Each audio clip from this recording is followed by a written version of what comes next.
Welcome to you in our English class, and today our first poem, chapter 1, The Road Not Taken by Robert Frost.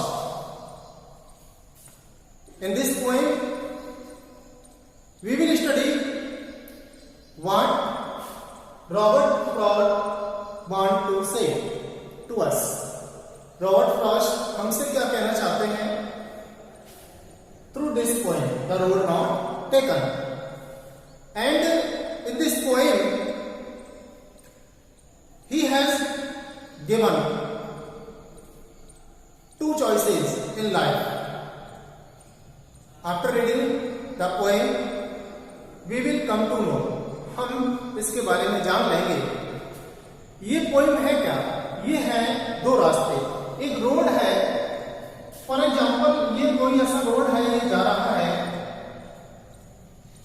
और ये road इस तरीके से कहीं diverge हो गया है। ये एक रास्ता इधर चला गया है, एक रास्ता इधर चला गया है। तो कोई टी यहाँ पर खड़ा हुआ है, रॉबर्ट फ्रॉस्ट यहाँ पर खड़े हुए हैं और यहाँ खड़े होने पर उनकी कंडीशन ऐसी है कि उन्हें अब अपने रास्ते को चूज करना है। तो वो रास्ते को चूज करने के लिए यहाँ खड़े खड़े सोच रहे हैं कि मुझे किस रास्ते पर जाना चाहिए, क्योंकि ये दोनों रास्ते ही उनके लिए अभी अनजान है। उनको इनमें से कोई एक रास्ता चूज करना है। जैसा कि हम सभी जानते हैं कि एक व्यक्ति एक बार में दोनों रास्तों पर नहीं जा सकता है, तो उनकी कंडीशन भी ऐसी है। और यहाँ पर हम ये जानेंगे कि उन्होंने ये बताया है कि इस पर खड़े होकर, इस जगह पर खड़े होकर हमको वो रास्ते को चूज करना है कि हमें किस रास्ते पर जाना है। और ये जो रोड है, ये रोड हमारी लाइफ को इंडिकेट कर रहा है कि हम अपनी लाइफ के लिए कुछ रास्ता जो चूज कर रहे हैं वो कौन सा है। Because after choosing one of the way we have to decide that this way is right और रॉन्ग। कभी कभी क्या होता है कि हम कोई से दो रास्ते, हमारे पास लाइफ में कोई दो चॉइसेस होती हैं, उनमें से हम कोई एक चॉइस ले लेते हैं और उस चॉइस को लेने के बाद में हमको ये एहसास होता है कि शायद हमने एक गलत चॉइस ले ली। और उस समय तक जब हमको ये एहसास होता है कि हम एक गलत चॉइस लेकर के हम पहुंचे हैं, तो काफी देर हो चुकी होती है और वहां से फिर वापस लौटना बहुत असंभव सा होता है। तो through this poem Robert Frost has described that before choosing any of the वे, दो में से कोई भी हम अगर इस तरह से हमको रास्ते मिलते हैं, दो चॉइस मिलती है लाइफ को आगे फ्यूचर को बनाने के लिए, तो हमें बड़े सावधानी से इसको चूज करना चाहिए। कहीं ऐसा ना हो कि हम किसी एक रास्ते को चूज कर लें और फ्यूचर में हमको उसके लिए पछताना पड़े। So let's start this poem. And in this poem we also discuss about literary devices, figure of speech, जैसा कि आपको स्टडी कराया गया था, and rhyming scheme, rhyming words. So now let's start our poem, The Road Not Taken. But before starting our poem, we have to study about Robert Frost. Some important points related to the life of Robert Frost we have to study. So let's first of all study Robert Frost. Then after The Road Not Taken. Now students, about Robert Frost early life. Robert Lee Frost, mostly known as Robert Frost, इनका पूरा name था Robert Lee Frost, लेकिन short name में इनको Robert Frost के नाम से जाना जाता था। वाज बॉर्न, इनका जन्म हुआ था ऑन 26 ऑफ मार्च, 26 मार्च को, इन सैन फ्रांसिस्को, एक कैलिफोर्नियन सिटी, कैलिफोर्निया में एक सिटी सैन फ्रांसिस्को, उसमें इनका जन्म हुआ था। He was a bright child of William Prescott Frost. इनके पिता का नाम था विलियम प्रेस्कॉट फ्रॉस्ट। ये ब्राइट चाइल्ड का मतलब एक प्रतिभाशाली एक व्यक्ति, तो यहाँ पर है एक बहुत अच्छा इंटेलिजेंट प्रतिभाशाली एक बच्चा था। ये रिन्यूड जर्नलिस्ट, रिन्यूड का मतलब होता है प्रसिद्ध, जो जर्नलिस्ट थे इनके फादर ए रिन्यूड जर्नलिस्ट, एक प्रसिद्ध फेमस जर्नलिस्ट थे।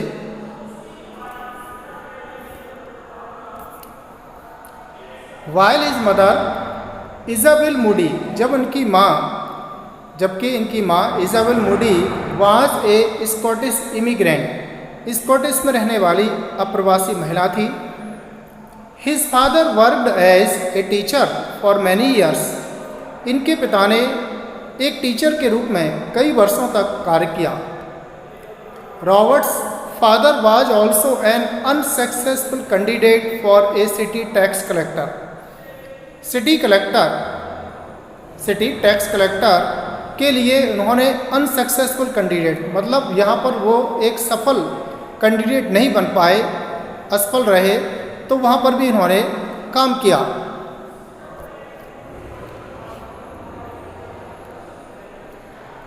सैडली दुखद बात थी, William died due to tuberculosis in 1885। William जो इनके फादर थे डाइड, उनकी मृत्यु हो गई ड्यू टू ट्यूबरकुलोसिस। ट्यूबरकुलोसिस एक डिजीज होती है, उसकी वजह से इनकी डेथ हो गई 1885 में। When Frost was just 11 years old, जब फ्रॉस्ट केवल 11 वर्ष के थे। आफ्टर हिज फादर्स डिमाइस, पिता की मृत्यु के बाद the family moved to eastern Massachusetts to stay with their grandparents. अपने दादी माँ के पास रहने के लिए ये ईस्टर्न मैसेच्यूसेट्स पहुँच गए थे। Robert Frost continued his efforts and kept on polishing his abilities. Robert Frost continue लगातार लगे रहे हिज एफर्ट्स अपने प्रयासों में, एंड केप्ट ऑन पॉलिशिंग और चमकाते रहे। यहाँ पर क्या है, निखार करना, अपने अंदर जो उनकी एबिलिटीज़ थी, जो उनके अंदर योग्यताएं थी, उन योग्यताओं को वो पॉलिशिंग करते रहे थ्रू आउट हिज लाइफ, अपने पूरे जीवन भर।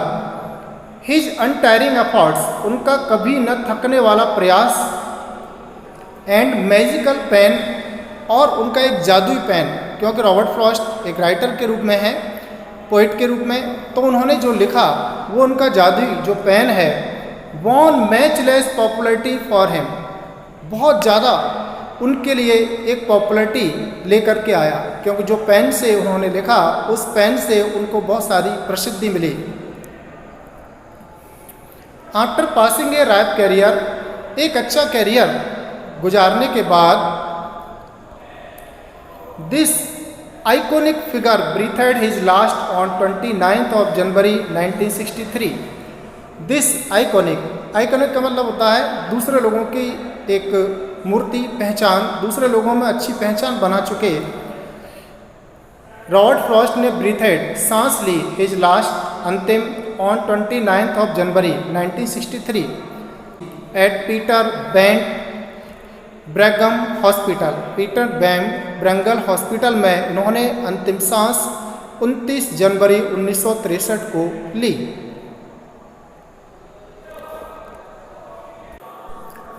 So now students, some important points related to the life of Robert Frost. Now let's start our chapter, The Road Not Taken. Now student, let's start our poem, The Road Not Taken. The road, this is the way on which our future depends। ये एक road है जिस पर हमारी life से related जो हम रास्ता चुनते हैं, ये वही रास्ता है, और यहाँ पर वो रास्ता है जो रास्ता नहीं लिया जाता है, यानी जो चॉइस हमने नहीं की। नॉट टेकन का मतलब जो चॉइस हमने नहीं की है, तो उस चॉइस के बारे में बात होती है कि जो नहीं की है वो हमारे लिए अच्छी होती है, या खराब होती है। Now let's start our poem. Two roads diverged in a yellow wood। Two roads, दो सड़कें, डाइवर्ज्ड, विभाजित हो गई, in a yellow wood. Two roads diverged, विभाजित हो गई, येलो वुड, एक पीले जंगल में। एक ऐसा जंगल जो कि पीलापन था। अगर हम साइड से देखें, ये पिक्चर बनी हुई है और इसमें ये जो फॉरेस्ट है शो किया जा रहा है, ये येलोइश है, पीला जो जंगल है उसको शो किया जा रहा है। तो यहाँ पर अगर देखें तो ये दो सड़कें हैं, दो रास्ते हैं और इन दो रास्तों के बारे में बात की जा रही है कि ये दो रास्ते हैं इस येलो वुड में। जो हमारा पीला जंगल है, इस पीले जंगल में दो सड़कें विभाजित हैं और ये दो सड़कें हैं, यही वो रास्ता है जिसको पोइट ने बताया हुआ है कि इनमें से किसी एक को चॉइस करना है। ये हमारी लाइफ का वे है जिस पर हमारी लाइफ डिपेंड करती है। हमारा फ्यूचर कैसे बनेगा, ये फ्यूचर इन्हीं रोड्स को लेकर के उसने बनाया हुआ है कि ये जो फ्यूचर है, यहाँ पर अगर बताएं तो रॉबर्ट फ्रॉस्ट इस रास्ते पर खड़े हैं और आगे देख रहे हैं कि ये दो सड़कें हैं, ये विभाजित हैं। तो दो सड़कें जंगल में जाकर के विभाजित हो गई। एंड सॉरी, और मुझे दुख है, I could not travel both, मैं कुड नॉट ट्रेवल, नहीं चल सकता, बोथ, दोनों रास्तों पर। ये दो रास्ते हैं, इन दो रास्तों पर एक बार में एक व्यक्ति नहीं जा सकता, दोनों रास्तों पर व्यक्ति नहीं चल सकता। तो यहाँ पर वो कह रहे हैं कि मुझे इस बात का दुख है, आई कुड नॉट ट्रेवल, मैं चल नहीं सकता, मैं जा नहीं सकता, बोथ, दोनों पर, मैं दोनों रास्तों पर जा नहीं सकता, इस बात का मुझे दुख है। And be one traveller, one traveller का मतलब यहाँ पर है एक यात्री, क्योंकि जब वो इस जगह पर आए हैं जहाँ पर उनको ये दो रास्ते मिले हैं, तो यहाँ पर आने पर उनको ये एहसास हुआ कि ये दो हैं और दोनों ही अननोन हैं। तो ये मैं कैसे डिसाइड करूं कि मुझे किस रास्ते पर जाना है, क्योंकि वो अकेले हैं। तो बी वन ट्रैवलर का मतलब अकेला यात्री होने के कारण मुझे इस बात का दुख है कि मैं इन दो रास्तों पर अकेले नहीं जा सकता हूँ। Long I stood, long I stood, stood means खड़े होना, लॉन्ग काफ़ी देर तक, काफ़ी देर तक मैं खड़ा रहता हूँ, मैं काफ़ी देर तक खड़ा रहा। एक ऐसा प्लेस है जहाँ से ये सड़कें आ रही थी और इस सड़क से यहाँ पर ये दो डाइवर्स रोड मिले, जहाँ पर कि वो खड़े हो गए और इस प्लेस पर वो खड़े हुए हैं और देख रहे हैं कि मुझे कहाँ जाना है, कौन से रास्ते पर मैं जाऊँ। तो इसलिए यहाँ लिखा हुआ है कि लॉन्ग आई स्टूड, बहुत देर तक मैं खड़ा रहा। ये हम सबके साथ भी हो सकता है और कभी न कभी होता है कि हम भी कभी न कभी ऐसे रास्ते पर आते हैं और हमारे सामने दो रास्ते होते हैं और वहाँ पर कोई भी बताने वाला भी नहीं होता है और हम बड़े डिलेमा कंडीशन में होते हैं, बहुत दुविधा की कंडीशन में होते हैं कि हमें किस रास्ते पर जाना है। तो ये रॉबर्ट फ्रॉस्ट के सामने भी है और यहाँ उन्होंने बताया है कि ये दो सड़कें जो हैं, ये दो चॉइस हैं, हमारी लाइफ की दो चॉइस हैं। और डाइवर्स का मतलब है कि हमें दो चॉइस दी जा रही हैं और इन दो चॉइस में से किसी एक को हमें लेना है। ये हमारी फ्यूचर को बनाएगा, इसलिए इनमें से किसी एक पर जाना है। तो ये रॉबर्ट फ्रॉस्ट वहाँ बहुत देर तक खड़े रहते हैं, क्योंकि ये लाइफ का जो वे है, इस लाइफ के वे को बड़े सोच समझ के चूज़ करना है। तो काफ़ी देर तक उन्होंने बताया कि मैं काफ़ी देर तक खड़ा रहा। And looked down one, look down one, मैं एक को देखता रहा, as far as I could, जितना कि मैं देख सकता था, जितनी दूर मैं देख सकता था उतनी दूर मैं देखता रहा। जैसे रॉबर्ट फ्रॉस्ट मान लीजिए इस प्लेस पर खड़े हुए हैं और एक सपोज करो ये वाला रास्ता है उसको उन्होंने नंबर 1 दिया और ये वाला है उसको नंबर 2 दिया। तो ये नंबर 1 और ये नंबर 2 ये 2 रास्ते उन्होंने बता दिए हैं। तो उन्होंने क्या एंड लुक्ड डाउन 1 मैं एक को देखता रहा as far as I could जितना मैं दूर देख सकता था। मान लीजिए यहाँ पर वो खड़े हैं और इस रास्ते को ऐसे दूर तक देख रहे हैं तो एक लिमिट होती है। हम जब देखते हैं बहुत दूर किसी रास्ते को देखते हैं तो उस रास्ते पर एक लिमिट होती है। तो यहाँ रॉबर्ट फ्रॉस्ट के सामने भी ये कंडीशन है कि मैं वहाँ इतनी देर तक देखता रहा। यहाँ काफ़ी देर तक वो देखते रहे। टू वेयर उस जगह पर इट वेंट इट आया है ये रास्ते के लिए आया है। वेंट माने वैसे झुका होना होता है लेकिन यहाँ मुड़ा होना। उस जगह पर जहाँ तक रास्ता मुड़ा नहीं था क्योंकि ये रास्ता है रॉबर्ट फ्रॉस्ट यहाँ खड़े हैं और रॉबर्ट फ्रॉस्ट जब यहाँ खड़े हैं तो खड़े होने पर ये रास्ता ऐसे गया उसके बाद धीरे धीरे कहीं ऐसे मुड़ गया।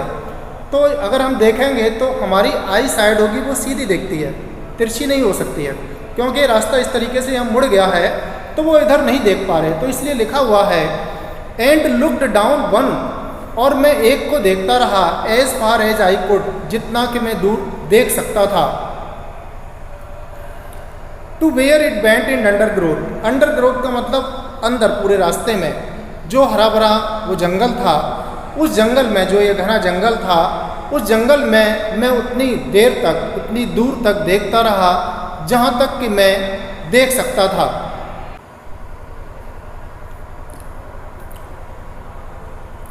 Then took the other तब took the other दूसरे रास्ते को जैसा कभी बताया था। मान लीजिए उन्होंने इसको फर्स्ट नेम दिया और इस वाले को सेकंड नेम दिया। तब उन्होंने क्या बताया then took the other other का मतलब तब मैंने दूसरा रास्ता चुन लिया। जस्ट एज फेयर लगभग वो समान रूप से था।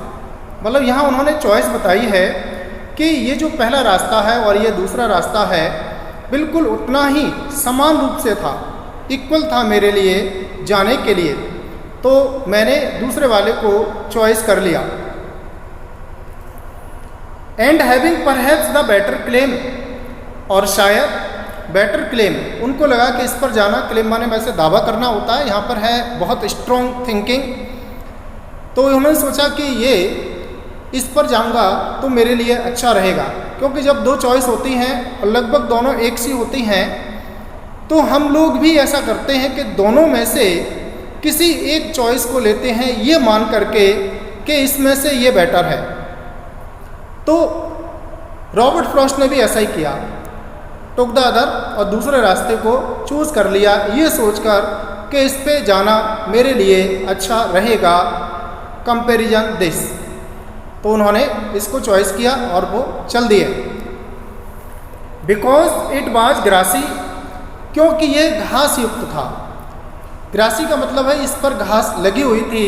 एंड वांटेड बियर मीन्स होता है नॉट यूज्ड मोर ज़्यादा उसको यूज़ नहीं किया गया। तो उन्होंने बताया इस पर घास लगी थी। वांटेड बियर ज़्यादा ये प्रयोग नहीं किया गया था क्योंकि जो रास्ता होता है उस पर अगर घास है और उसको ज़्यादा यूज़ नहीं किया जाता है तो उस पर घास उगाती है। तो उन्होंने इसलिए क्लेम किया कि ये रास्ता जो है इस पर ज़्यादा लोग नहीं चले हैं और यही सोच करके उन्होंने उस पर चलना शुरू कर दिया।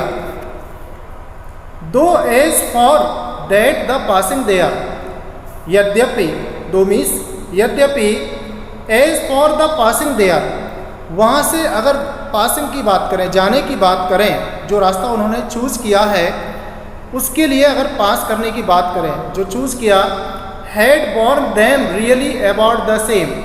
तो ये दोनों ही जो रास्ते थे वो सेम थे। ऐसा नहीं है कि उनको ये लगा कि जो घास युक्त रास्ता है जिस पर घास लगी हुई है वो रास्ता बहुत अच्छा है। उन्होंने बाद में बताया है कि अगर वहाँ से गुजरने की बात है उस पर चलने की बात कहें तो दोनों रास्ते बिल्कुल सेम थे। दोनों में से किसी पर भी चॉइस की जा सकती थी लेकिन फिर भी जैसा अभी बताया था मैंने कि दो जब हमको चॉइस मिलती हैं तो उनमें से एक को चॉइस करना पड़ता है, ये सोचकर कि वो हमारे लिए बेटर है। तो इसलिए दो रास्तों पर उन्होंने एक को चॉइस तो कर लिया, लेकिन बाद में ये भी बोला है कि अगर वहाँ पर जाने की बात कहें तो दोनों रास्ते बिल्कुल समान रूप से थे, दोनों में से मैं किसी पर भी जा सकता था। Now the students, literary devices and rhyming scheme. First of all rhyming scheme, अगर राइमिंग स्कीम की बात करें तो है इसकी A B A B. First word board A और stored A, could A. Second word both, and both किसको relate कर रहा है? Under growth.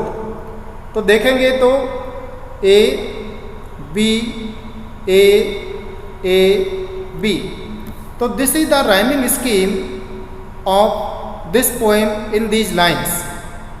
एंड एक और होता है एनापोरा। एनापोरा ANAPHORA। एनापोरा when two or more words at the starting of the line are repeated। इसमें देखें तो एंड ये रिपीट हो रहे हैं, फर्स्ट वर्ड है लाइन का, तो ये एनापोरा होता है। तो यहाँ पर ये एनापोरा और rhyming scheme A B.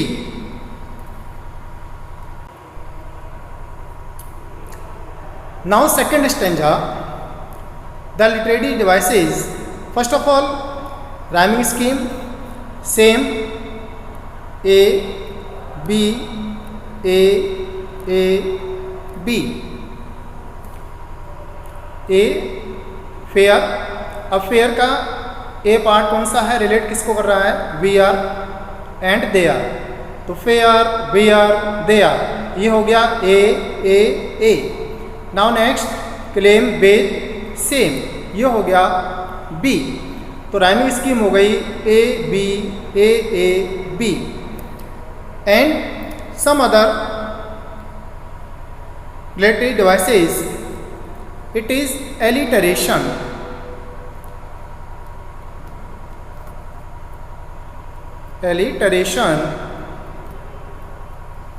Alliteration, the first letter, first sound, consonant sound in the sentence repeat।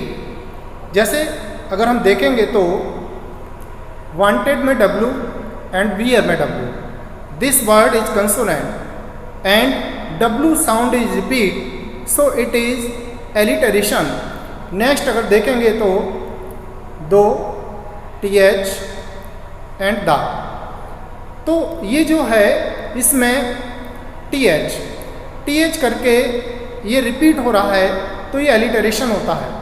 First letter इसमें T हो रहा है और ऊपर देखेंगे तो W रिपीट हो रहा है, तो ये एलिटरेशन पार्ट है। These are the literary devices in these lines. Students, in today's study in first period, it is our last extract. Next extract will be in next period. Study the poem and learn the meaning and find out also meaning according to your own ways.